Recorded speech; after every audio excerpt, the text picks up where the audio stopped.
Hey, beautiful, it's TJ. Welcome back to the channel. I want to talk about pain and suffering.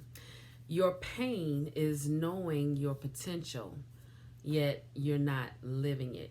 And there is suffering in that. I mean, if you are that person, you know exactly what I'm talking about. There is suffering in that. And a lot of times when we're not living and living in our potential and following our path and being who we truly are, we lash out at other people or we get upset about other situations that are outside of us when really what we need to do is fix what's going on the inside.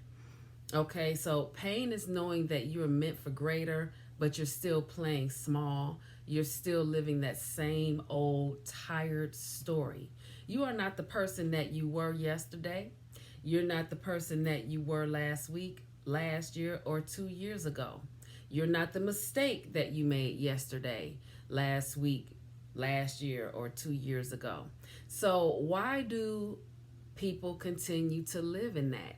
What is it about living in the past and staying stuck? It is, I'll tell you, it is an excuse to stay small. It is an excuse. It's like your subconscious, your brain is playing Jedi mind tricks on you, making you think, well, it's trying to protect you and it's keeping you in this box, but it keeps you small. And it's up to you to just step outside of that.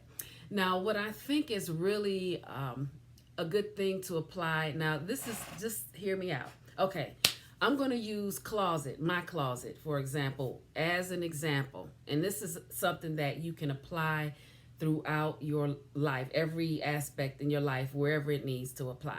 Okay. Say I want to get rid of things in my closet and I want to be aggressive with getting the stuff out, okay? And you've seen this on different home organization TV shows. They say, pull the things out, put them in piles, and the pieces that bring you excitement, you keep. If they don't bring you excitement, you haven't worn them in a year or two, let go. Okay? Here's the thing about releasing and letting go. If you are holding on to stuff, you are not making room for greater things to come in, right? So if I'm holding on to this old dusty whatever it might be that I haven't worn in a year or two, then that means I am keeping my fists closed. And when your fists are closed, they're not open. Your hands aren't open to receive. You are resisting, and it's called release the resistance. When you release the resistance, you automatically attract more of what's good. So if you're holding on to your tens, then you continue to get tens. Tens raises your vibration. Tens bring excitement, right? Okay, so remember, I said that, and this is law of attraction too. I wasn't really thinking about it, but this is it. It all goes hand in hand. Okay. Imagine if you applied this to people, places, and things. Okay? If these people, places, and things don't give you a 10, don't excite you, then why have them in your life? Not a 9, it has to be a 10. Not a 9, not an 8, not a 7, nothing under 10. It has to be a 10. And here's the thing. If it's a 9, or if you find yourself, and this is a good example I got from Kyle Cease. If you have to think about it and be like, well, you have to rationalize why it should stay, then it should go. If it's a 10, you don't have to rationalize anything because it's like, oh, no, I'm keeping this. Hands down, no questions asked. Don't ask me, don't tell me, don't blink, don't look over there, don't sneeze on it. I'm keeping this. Okay? So if you do that with relationships, imagine how many people are in tired relationships. Neither party is uplifting the other one and making the other one a better version of themselves.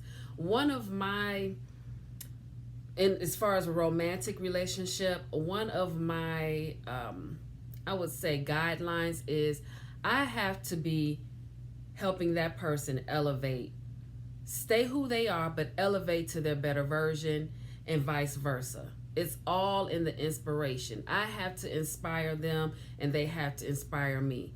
And if that's not happening, then we need to think about making some changes, because I want what I want. And then that person should want what they want. Everybody has the right. Okay.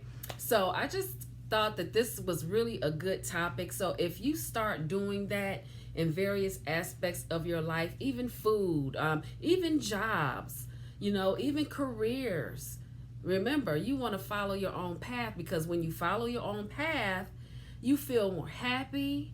You are doing so many different things for your family. You are upbeat. You're vibrating higher, and you are just attracting the things that you want. You're attracting better health, all of that. And it's not necessarily about monetary things or physical things. It's just the kind of life, the feeling. You want the feeling, and you want to feel good in life. I mean, who doesn't want to feel vibrant and beautiful and excited about life or anything, even the smallest things, So I wanted to say that, and then as you continue through that, then you'll start to see, okay, you're no longer afraid to live in your potential. You're no longer afraid to let go of that story, that old story. You're not afraid of being bigger and being greater and calling in that greatness into your life, the person that you actually are. You're no longer shrinking back, because you are a 10, baby. Until the next video, live simply and be kind.